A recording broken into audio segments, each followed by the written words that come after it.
Hola pelidependientes, sean bienvenidos a el primer episodio de un espacio en el que amamos hablar del mundo audiovisual. Vamos a discutir de manera divertida y con una mirada analítica todo lo que tiene que ver con el cine dentro y fuera de la pantalla. Mi nombre es Francesca Ceballos y junto a mí están Marisela Cuña y Joshua Cruz.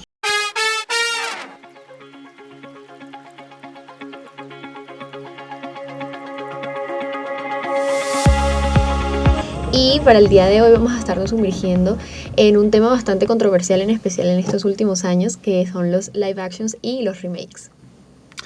Bueno, aunque seguramente la mayoría se encuentra ya familiarizado con esta idea del qué es un remake, qué entendemos por remake y pues qué hace que un remake sea pues tanto bueno como malo.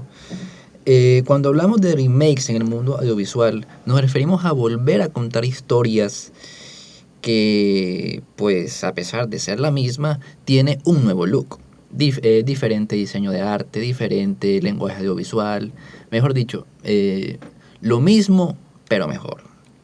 Este mismo núcleo narrativo, pero con actores diferentes, tal vez de otra época o con un estilo distinto, intenta hacer que esta nueva obra audiovisual sea más moderna. Muchas veces se realizan con el objetivo de que las nuevas generaciones tengan un conocimiento sobre esta obra y que al mismo tiempo tengan su propia versión de esta historia que por su antigüedad ya no es tan conocida entre la juventud por el paso del tiempo. Un ejemplo que podemos decir y que también es uno de mis favoritos es la miniserie de los 90 de It y la película del mismo nombre de 2017. Esta que es una adaptación de la telenovela, de la novela del maestro del terror Stephen King. Así justamente como lo menciona Joshua, pero también es cierto que existen remakes cuyo único propósito para realizarse parece ser generar ganancias porque en su momento fueron éxitos, pues a nivel de taquilla o a nivel de popularidad, entonces es como volver a contar esa misma historia porque saben que va a ser algo seguro. Un ejemplo así que se me ocurre podría ser la nueva producción de Netflix, que están produciendo una nueva versión de Orgullo y Prejuicio, la novela de Jane Austen, que como ya saben, pues tiene muchas adaptaciones. La más popular de hecho es la del 2005, dirigida por Joe Wright, protagonizada por Keira Knightley, que incluso hace algunas semanas atrás volvió a las carteleras de cine precisamente por la popularidad que tiene, porque con el paso del tiempo se ha vuelto un ícono en la cultura popular. Lo más gracioso que tú mencionas sobre Orgullo y Prejuicio, Maricel, está en que cuenta con más de 5 adaptaciones entre miniseries y películas y que seguirán haciendo más porque es una historia que se sabe que vende bastante, que a la gente le gusta y lo más importante, marca un tiempo determinado en la memoria colectiva de los consumidores del cine y del mundo audiovisual también. También hemos sido testigos de que cada vez la nueva ola de live actions que estamos presenciando son una forma de recordar que estos mismos nacieron en la animación, en el anime, en un cómic o hasta en los videojuegos. Por ejemplo, Uncharted. Y que esto se lleva a la pantalla con actores reales y escenarios físicos. Exacto, es decir, darle vida real a estos personajes que originalmente eran animados. Y ejemplos de estos hay miles. Tenemos la nueva ola de Disney de hacer estos nuevos live actions de Dumbo, la más reciente Lilo y Stitch, o que no son de Disney, por ejemplo, la serie de The Last of Us o la serie de One Piece en Netflix. Y todas estas... toda esta gran mayoría de películas de superhéroes también. Tenemos a Superman, tenemos a Spider-Man, etc. Ahora que mencionas a los superhéroes, es importante resaltar otro término que también va ligado como todo este tema y son los reboots. ¿Qué es un reboot? Básicamente un reboot no se trata como de volver a contar una única historia, sino como a volver a contar o darle reset a un universo narrativo completo. Es decir, una serie de saga de películas, una serie completa, volver a contarla desde cero, como lo vendría siendo pues el universo cinematográfico de DC de superhéroes, que volvió a reiniciarse con la nueva película de James Gunn de Superman, o la nueva producción que también está haciendo HBO actualmente de Harry Potter, donde nos van a volver a contar desde cero la historia del niño mago. Ok, y ahora con todos estos conceptos claros, vamos a abrir el debate. ¿Es necesario tantos live actions y remakes o contar otra vez la historia desde cero? ¿O es Hollywood simplemente quedándose sin ideas? Yo creo que uno de los motivos principales del por qué se producen este tipo de producciones es precisamente porque se intenta apelar a la nostalgia contando historias en distintos formatos que ya en su momento habían funcionado. Y bueno, y hablando de nostalgia, hay que resaltar de que la nostalgia no solamente se siente, sino que también vende. Y esta metodología tiene su maestro y es Disney. Las últimas películas animadas originales han sido Wish y Un Mundo Extraño. Ambas consideradas fracasos a nivel de taquilla porque la primera solamente recaudó $255 millones y la segunda tan solo 73.6. O sea, eso no es nada. Ahora si lo comparamos con su más reciente live action Lilo y Stitch, la diferencia es abismal. Esta película del alienígena azul generó más de 1.000 millones de verdes, que en comparación con las demás fue un éxito rotundo. Y esto es un patrón que se ha venido replicando y repitiendo, que demuestra que para la productora de Disney le es más fácil o le es más rentable hacer este tipo de live actions, que a pesar de que los números, por ejemplo, en el caso de Wish, Un Mundo Extraño, $255 millones o 73.6 millones, suena bastante, pero a comparación de otras películas de Disney, esto es muy bajo para lo que se esperaba. Entonces, pues, Disney ve esto un poco más rentable, hacer que, o sea, los números hablan por sí solos, o sea, la gente se queja de que ya no existen nuevas historias, pero se vuelve un poco contradictorio cuando vemos esto estadísticamente. Estamos viendo que las personas prefieren 1000 veces ver los clásicos remixeados o hechos en la vida real que ver historias originales que hace Disney. Por ejemplo, en el caso de Elio, que es una película que salió recientemente de Disney, original de Disney, pero no he visto muchas personas hablando de ello. En cambio, de Lilo y Stitch, el live action de Lilo y Stitch que salió, todo el mundo hablaba de ello y todo el mundo quería ir al cine a verse la película, incluida yo. Sí, yo también me la vi, la disfruté bastante. Pero bueno, tenemos que reconocer de que no siempre es el caso, y esto también lo podemos ver en un ejemplo que precisamente el live action de Blancanieves, también de Disney, que se estrenó este mismo año, pues ha sido un fracaso hasta la fecha. Es una película que desde que anunciaron el cast y de que ha estado envuelta en polémica y ya que se estrenó, recibió críticas en su mayoría negativas. Y pues en taquilla, pues como ya mencioné, ha sido un fracaso, recaudando apenas $206 millones por el momento. Y esto nos pasa a nuestro siguiente punto, el dilema del casting, ya que una de las controversias más marcadas que tuvo este casting de la película de Blancanieves fue precisamente esto. Se habla mucho sobre que donde los casos entre que el actor y la actriz no se parece de cierta manera al original, en el caso de los live actions, y no comparten estas características físicas, y pues normalmente suelen ser interpretados por personas racializadas, en la mayoría de casos, obviamente, en el caso de Blancanieves o La Sirenita de una película de Disney de hace unos años.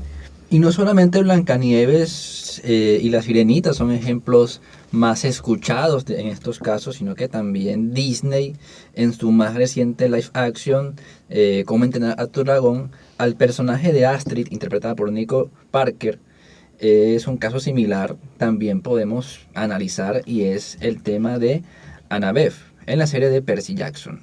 Todos estos generan la conversación sobre si estas decisiones se tratan de diversidad o de simplemente una inclusión forzada con el objetivo de generar controversia, debate o simplemente pues generar morbo.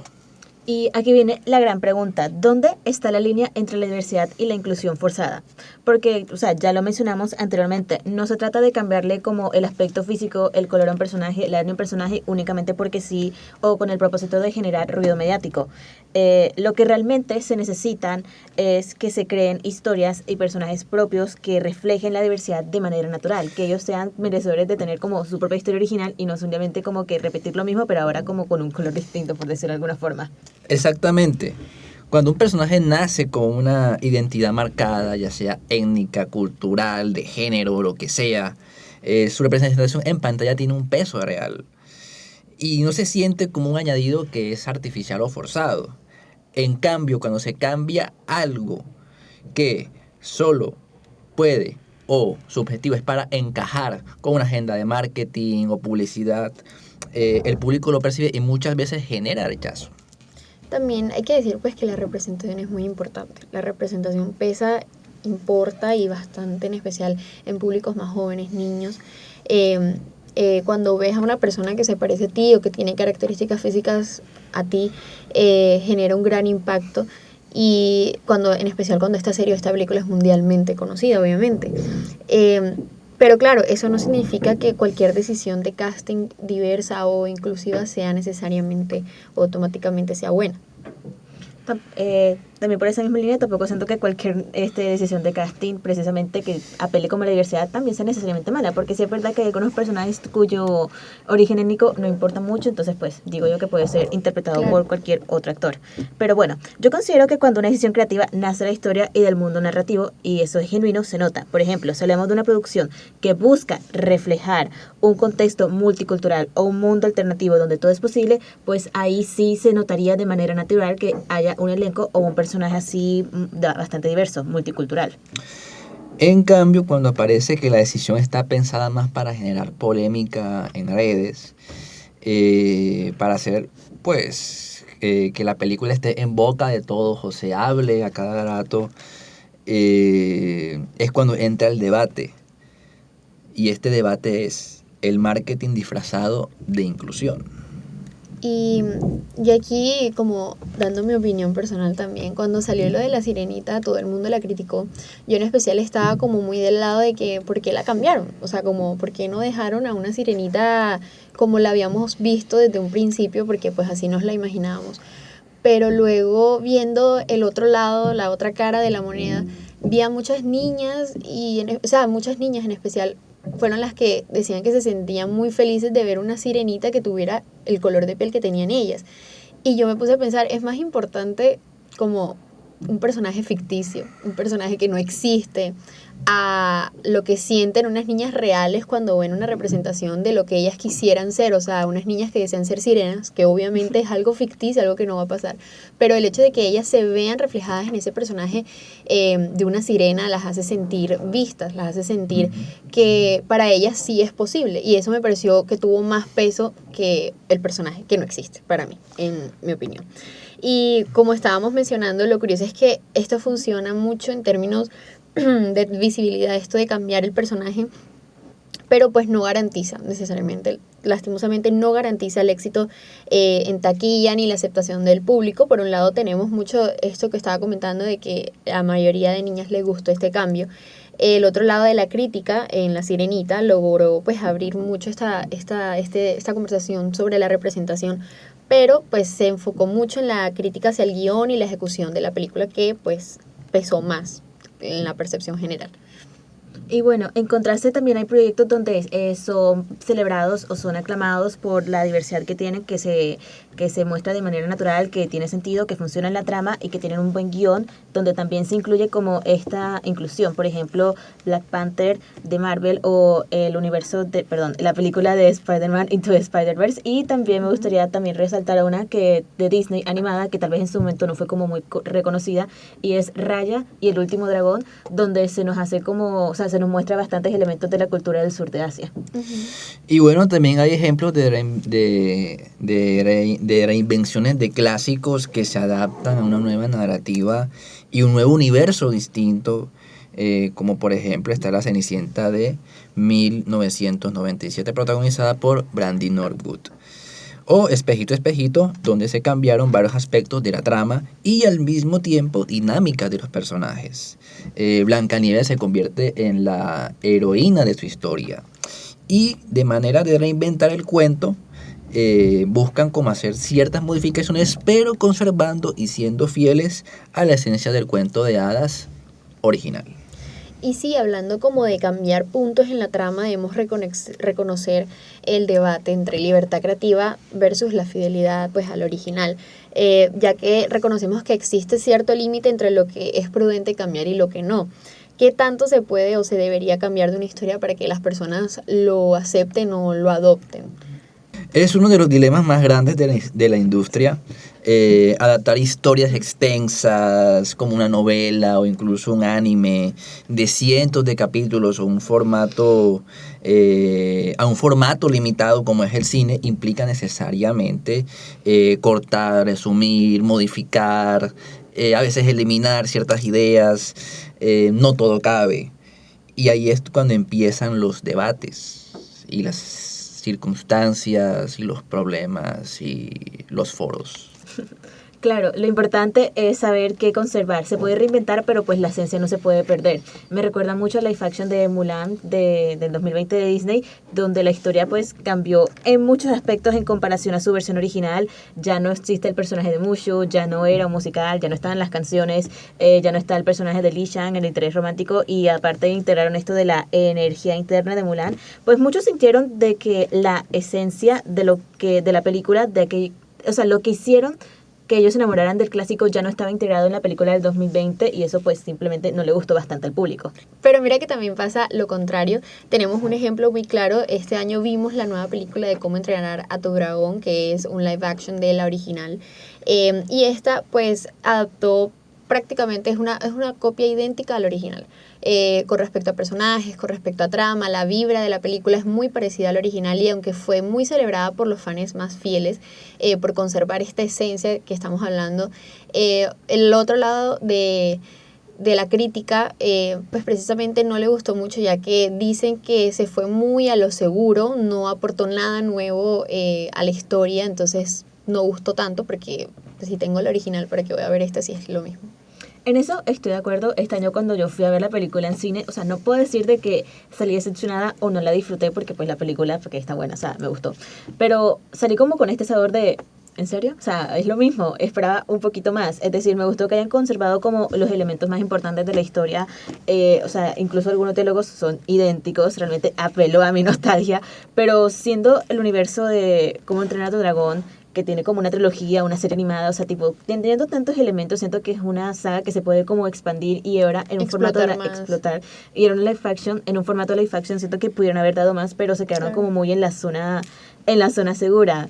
Y es como... de lo que va a decir el público. Exacto, es como... es lo mismo, literalmente es lo mismo, pero en carne y hueso. Un facto, y no solamente, pues porque cuando yo me vi pues la película, o sea, a mí me gustó bastante, porque tiene como que esa esencia de ser fiel al producto original. Y también hay que resaltar que lo que hace que un remake sea un remake es también que tanto pueda como impresionar al público. Lo que tú dijiste, Maricel, estoy bastante de acuerdo. Sin embargo, esperaba no solamente que sea un remake, sino que también generara un gran impacto. Porque la mayor parte de las críticas han sido bastante buenas. Además que en taquilla ha sido un completo éxito, recaudando $600 millones, siendo esto pues un éxito, porque también toca un nervio y es la nostalgia, que como todos ya sabemos, la nostalgia tiene un papel crucial para garantizar el éxito de una obra audiovisual. Es decir, tenemos dos extremos. Vendría siendo como el ejemplo de Mulan, el extremo donde la película se desvió tanto de la idea original que perdió su esencia. O tenemos el extremo de Cómo entrenar a tu dragón, que fue tan fiel a la original que pues es como porque vuelves a contar una historia exactamente igual. O sea, ¿para qué? Y ahí entra el gran reto. ¿Hay algún punto en medio? ¿Se puede adaptar sin traicionar lo que hace única la historia? ¿O al mismo tiempo aportar algo de frescura o novedad, pero que valga la pena su existencia? Esto nos lleva a otro punto muy importante de esto de los live actions, que es que algo positivo que sí rescato de estos es en Cómo entrenar a tu dragón, por ejemplo. Al estar en un formato de acción real, muchas personas que no le dieron la oportunidad al original que es animada pudieron ir a ver la película en la vida real y les dio como una oportunidad nueva a esta historia. Pero aquí es donde entra un problema mayor y es la errónea idea de que la animación es solamente para historias infantiles o que es un género infantil. Es como que no, la animación no es un género dentro del cine. La animación es simplemente un medio más para contar historias. Es un medio de expresión. Puedes tener animaciones para niños, que es como pues la mayoría a lo que la gente la asocia, pero también hay animaciones para adultos, para jóvenes, con historias súper complejas. Y bueno, aquí tienes un facto bastante importante, Maricel, y es que muchas veces los estudios impulsan los live actions como si fueran la versión definitiva de una película. Como si la animación original se quedara corta o estuviera incompleta hasta que aparecen los actores reales.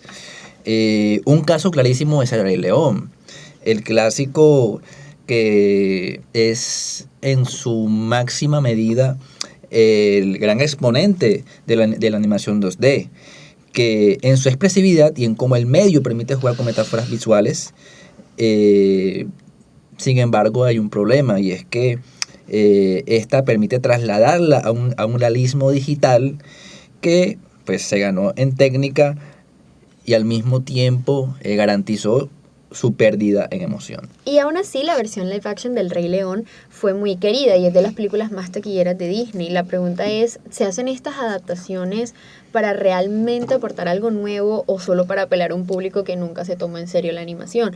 Porque no es mentira de que existe la opinión colectiva de que, supuestamente, si no hay humanos en pantalla, entonces la historia no es seria.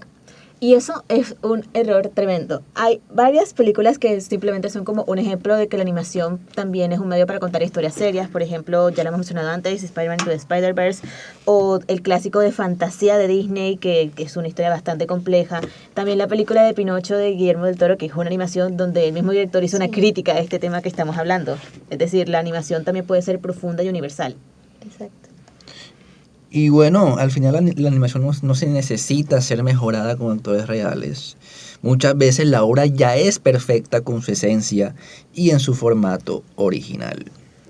Y bueno, después de todo lo que hemos estado hablando en esta discusión, creo que queda bastante claro que los remakes y los live actions no son necesariamente buenos o necesariamente malos por sí mismos, solamente dependen de cómo se hagan.